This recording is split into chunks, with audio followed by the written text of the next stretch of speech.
When I was in high school, I had a really good friend who lived next door to a house that was always up for sale. People would move out in the middle of the night without a word, and it hadn't had the same owner for more than 6 months straight for a couple of years. One night we were really bored, and he suggested we go explore the house next door since it had sat empty for a while. We go around back, and there's a dog door that he can crawl through, and he unlocks the door and lets me in. The house itself is really unremarkable.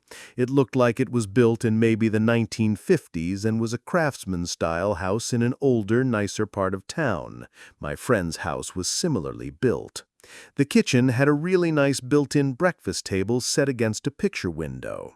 The house's electricity was off, but you could see the streetlight through the window. My friend and I sit down on the floor across from this table and are just hanging out, talking. Why? Who knows? All of a sudden, my friend screams, and in that instant, my vision goes black. But it wasn't that I just couldn't see. My body was engulfed in this sickly coldness from head to toe. I start screaming, and I feel my friend's hand grabbing mine and pulling me in some direction forcefully.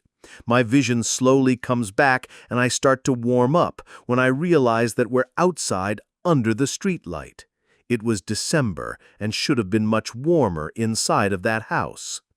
Finally, I look at my friend and he looks scared. I'm really confused and kind of panicked myself and finally ask him what happened. He says that as I was talking, a black thing, this figure that was all black and only had the vague shape of a girl, crawled out from under the table and sat on top of me. Apparently, I started groping around with my eyes wide open, like I couldn't see, and he was so freaked out he pulled me out of the house. We're still friends, and we bring it up every now and then, but the story itself never changes, and it still sends chills down my spine. To this day, I have never felt such blackness or coldness in my life. It was palpable, almost sticky. For a couple of days afterward, I couldn't shake this unsettling feeling, and I could never walk past that house again. Ugh, I'm scared to get out of bed now.